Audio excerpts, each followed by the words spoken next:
Halo kepada instruktur, mentor, dan tim guru. Kami dari kelompok 128 akan mempresentasikan final project kami dari program Business and Data Analysis. Kami perkenalkan anggota kami. Next. Yang pertama ada Jihan Afifah dari Teknik Industri sebagai Departemen Market, kemudian ada Maya Indah dari Pendidikan Matematika sebagai Departemen Sales, kemudian ada Claudia Angelita dari Teknik Informatika sebagai Departemen GR, dan terakhir ada Lin Sururoh dari Pendidikan Matematika sebagai Departemen Produk. Next. Nah, di sini kami akan memberikan gambaran dari proyek kami. Yang pertama itu ada latar belakang, yang kedua ada metodologi, yang ketiga ada hasil dan pembahasan, dan yang terakhir ada kesimpulan dan saran. Next. Oke, selanjutnya kita masuk ke latar belakang. Dan di mana di sini kita apa sih yang melatar belakangi kita mengerjakan final project ini? Nah, di sini ada e-commerce The Loop, yaitu merupakan e-commerce yang bergerak di bidang fashion.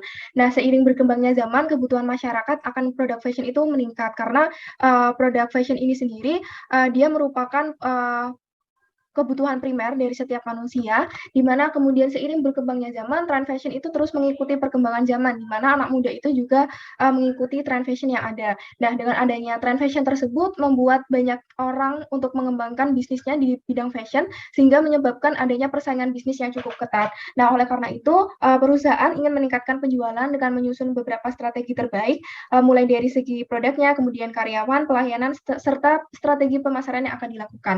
Next. Sehingga di sini akan dilakukan kolaborasi antara beberapa departemen yang ada di perusahaan The Loop. Yang pertama itu di Departemen Produk, di mana Departemen Produk ini akan mengorganisasikan produknya menggunakan metode time series selama 1 tahun mendatang berdasarkan waktu pembuatan produknya, kemudian jenis produk, serta jumlah permintaannya. Kemudian untuk dari Departemen Sales ini akan menganalisa karakteristik dari masing-masing kelompoknya berdasarkan produk yang terjual secara komplit pada tahun 2019 hingga 2022. Kemudian untuk Departemen Marketing ini sendiri akan melakukan strategi pemasaran apabila nantinya berdasarkan hasil clusteringnya, berdasarkan usia, gender, traffic source, event type, dan country, serta untuk departemen yang terakhir adalah Departemen Human Resource, di mana Departemen HR ini akan mengetahui tingkat kinerja karyawan dan pengaruh umur terhadap total absen karyawan berdasarkan usia, waktu kerja, lamanya bekerja menggunakan metode clustering dan metode regresi. Untuk metode yang digunakan adalah CRISP-DM yang melewati 6 langkah-langkah. Pertama, business understanding, di mana tiap departemen memahami tujuan bisnis dan menentukan tools yang akan digunakan. Kemudian data understanding, menentukan dataset, memahami isi data dan melakukan eksplorasi data. Ketiga, next, ada data preparation, memilih data dan atribut untuk proses data mining. Kemudian menyiapkan data seperti menghandle missing value, menghandle outliers, match data, dan transformasi data. Kemudian yang keempat, setelah data siap, maka dilakukan teknik modeling. Pada study case ini, Departemen Produk menggunakan time series forecasting, Departemen Sales menggunakan K-means clustering, Departemen Marketing menggunakan K-prototypes clustering, dan Departemen HR menggunakan K-means clustering dan linear regresi. Next.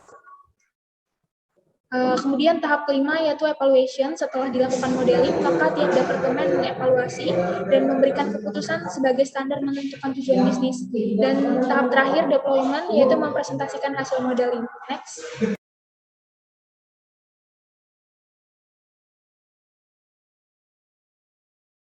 Kami dari Departemen Produk, kami menganalisis jenis produk apa saja yang akan terjual di pasaran. Dari jenis produk ini kita menyertakan jumlah permintaan yang real di pasaran. Bisa dilihat bahwa warna pekat itu merupakan real dari jenis produk dan jumlah permintaan di pasaran. Kemudian warna yang kekunam itu merupakan forecasting atau peramalan dari jumlah permintaan dan jenis produk yang diinginkan. Nah, bisa dilihat bahwa sebagai gambaran ini merupakan plotting atau visualisasi dari real data dan forecasting data. Next.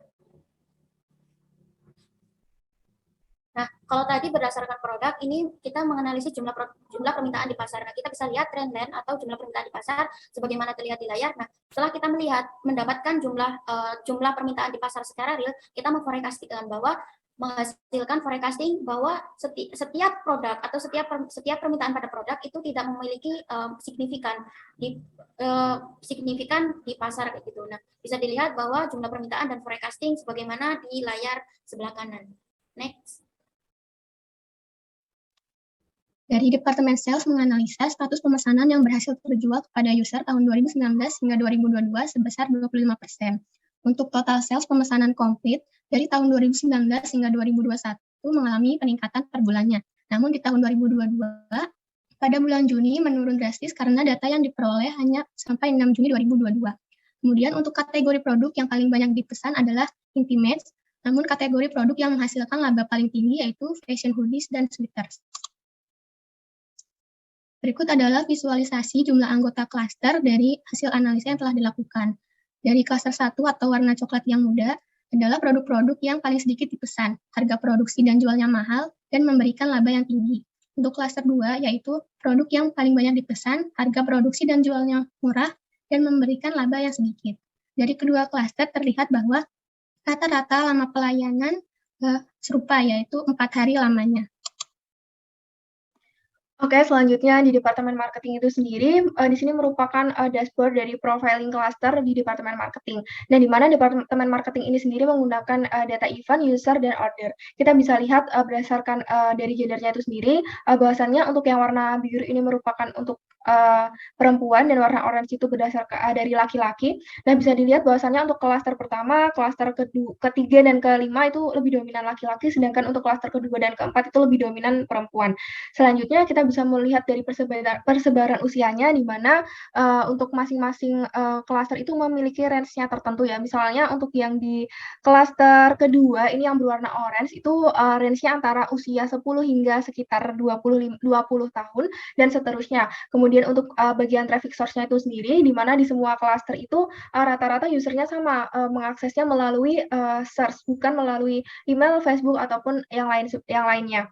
Kemudian untuk di bagian country, di mana di setiap negara itu terdiri dari beberapa anggota klaster 1, klaster 2, hingga klaster 5. Kemudian untuk dari total items-nya itu sendiri, kita bisa lihat untuk yang warna biru tua, yang di bagian atas sendiri, itu merupakan klaster yang pertama, sampai klaster terakhir, ini kita bisa melihat bahwasannya rata-rata usernya itu membeli hanya 1 hingga 2 produk saja paling banyak. Dari event type-nya itu sendiri, untuk klaster yang pertama, itu lebih dominan dari produk, kemudian klaster kedua dari home, klaster 3 dan 4 dari departemen, dan klaster yang terakhir itu lebih dominan dari produknya. Untuk Departemen HR ini menggunakan linear regresi di situ di sebelah kanan atas menyatakan bahwa semakin tinggi umur semakin mempengaruhi total absen, terlihat dari trendline yang menanjak. Kemudian di gambar sebelah kiri bawah itu adalah clustering, ada 4 clustering mengelompokkan berdasarkan rentang waktu kerja dan total absen, dengan cluster keempat dengan rentang lebih dari 120 dari range total absen. Next. Untuk kesimpulan dan saran dari Departemen Produk, terdapat jumlah permintaan paling banyak pada fashion hoodie dan sweaters, aksesoris, dan aktif. Masing-masing berjumlah 1,2, 1, 3,5, terjadi pada bulan April sebagai puncaknya. Kemudian pada masing-masing produk yang lain, jumlah produksi akan disesuaikan pada perkiraan jumlah permintaan, sehingga akan mengurangi penumpukan produk di gudang yang tidak akan terjual. Dari Departemen Sales diperoleh 2 klaster yang memiliki karakteristik yang berbeda. Klaster 1 adalah produk dengan jumlah pemesanan sedikit, harga jual mahal, dan laba yang tinggi. Klaster 2 adalah produk yang banyak dipesan, harga jual murah, dan menghasilkan laba yang sedikit. Sarannya memastikan ketersediaan produk yang paling banyak dipesan, sehingga menghasilkan keuntungan. Kemudian memaksimalkan lama pelayanan agar tidak lebih dari rata-rata yaitu 4 hari. Dari Departemen Marketing terdapat 5 klaster dengan karakteristik yang berbeda, sehingga dapat disusun strategi pemasaran yang sesuai berdasarkan karakteristik masing-masing klaster agar penjualan dapat meningkat sesuai target pasar. Dari Departemen HR diperoleh modeling linear regresi, nilai keakuratannya 71%. Dapat disimpulkan bahwa umur berpengaruh terhadap total absen karyawan. Untuk modeling clustering, terdapat 4 klaster berdasarkan total absen dan lama kerja, di mana klaster keempat adalah pengelompokan dengan range lebih dari 120 total absen, atau tergolong tidak rajin. Saran Departemen HR memberikan apresiasi berupa bonus atau gaji kepada karyawan yang tergolong rajin untuk meningkatkan performa kerja, kemudian memilah penerimaan karyawan di usia yang sudah tidak produktif atau di atas rata-rata untuk kelayakan kerja. Sekian presentasi final project dari kelompok 128. Mohon maaf apabila terdapat kekurangan dalam penyampaian presentasi. Terima kasih atas perhatiannya.